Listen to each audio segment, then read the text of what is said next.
আসসালামু আলাইকুম রহমতুল্লাহ।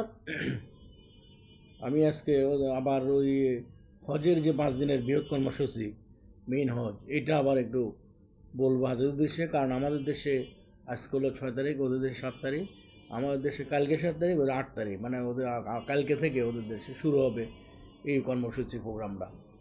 এখন যারা মক্কা আছেন, মক্কা অবস্থান করতেছে ওনারা, বা মদিনা অবস্থান করতেছে ওনারা 8 তারিখ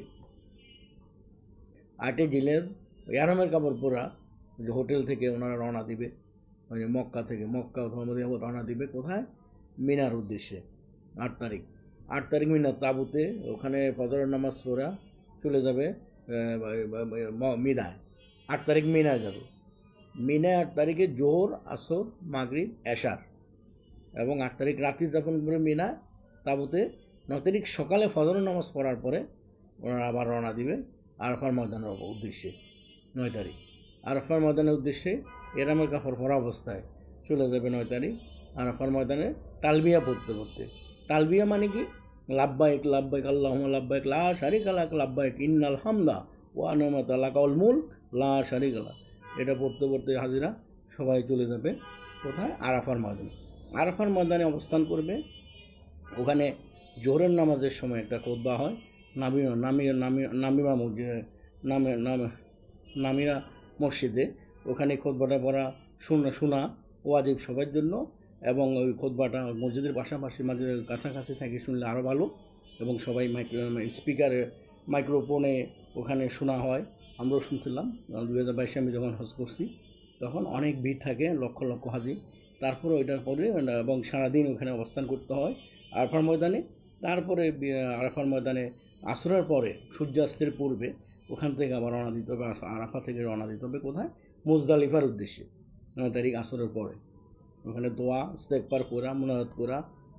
আরাফার ময়দানটা খুবই ইম্পর্টেন্ট, কারণ আল্লাহ রসুলের একবার জিজ্ঞাসা করছিল যে কোনো সাহাবী, রাসূলুল্লাহ হজ বলতে কী বোঝাচ্ছেন? বলল হজ মানে আরাফা অবস্থান করা। সুতরাং আরাফা ময়দানে যে ব্যক্তি অবস্থান করবে অন্য অন্য কর্মসূচি রাত দিও, তাইলে তার হজ পারফর্ম করা হয়ে যাবে। তারপর পরবর্তী কর্মসূচি আরাফা 9 তারিখ আরাফা ময়দান থেকে সূর্যাস্তের পূর্বে আসরের পরে দোয়া ইস্তেগফার করা, মুনাজাত করা, বিশ্বজাহানের জন্য দোয়া করা, ওনারা রওনা দিবে মুজদালিফার উদ্দেশ্যে। কয় তারিখ? 9 তারিখ আসরের পরে সূর্যাস্তের পূর্বে, মানে সূর্যাস্তের পূর্বে রওনা দিবে, এবং ওখানে মুজদালিফা পৌঁছা মাগরিব এশার একসাথে পড়বে 9 তারিখ মুজদালিফা রাত্রে। এবং সেখানে খোলা আকাশের নিচে রাত্রি যাপন করতে হবে।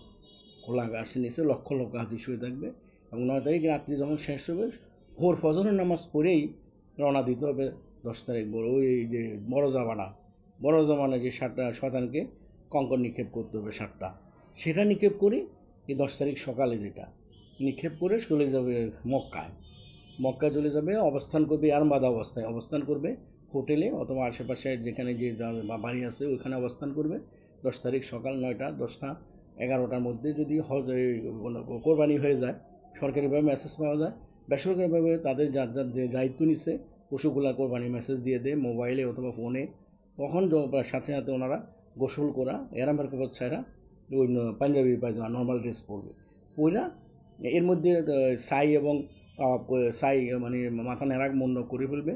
মেসেজ পাওয়ার পরে মাথা মুন্ডন করার পরে গোসল করা, হোটেলে এসে গোসল করা কী করবে?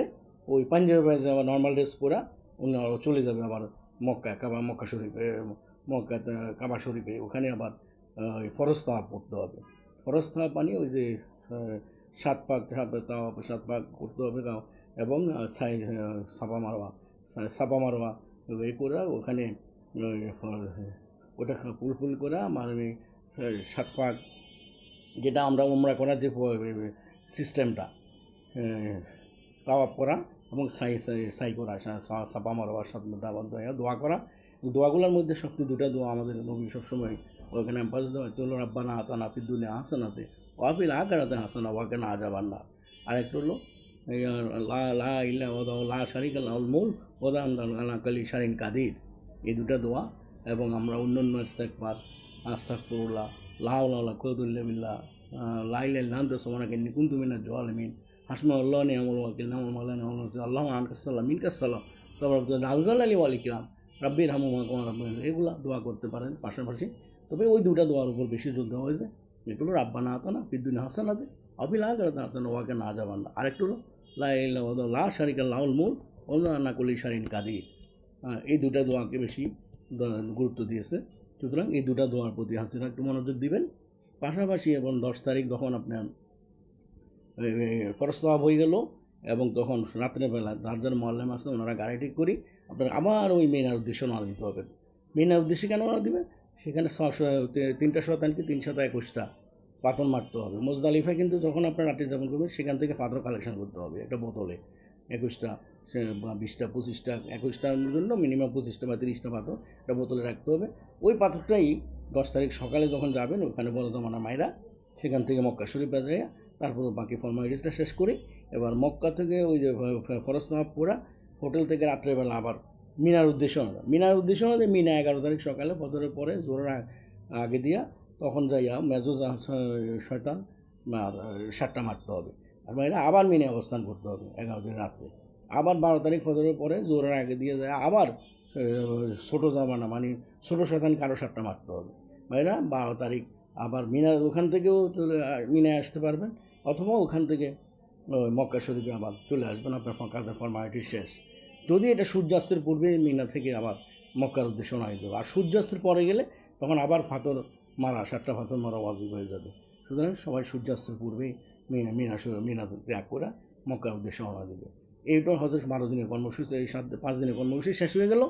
এবং আরেকটা কর্মসূচি হলো আমাদের রসুল যেখানে আছেন মসজিদুন নববীতে ওখানে 5 ওয়াক্ত নামাজ 8 দিন 40 ওয়াক্ত নামাজ আগে পড়ে হজের আগে অথবা হজের 5 দিনের কর্মসূচি শেষ হওয়ার পরে এই 40 ওয়াক্ত নামাজ হজের একটা পার্ট হিসেবে গণ্য করা ওরা তারপর বিদায় তওয়াব করা আমরা আবার যার দেশের উদ্দেশ্যে বাংলাদেশের সমাজীরা গন্তব্যস্থলে রওনা দিবে।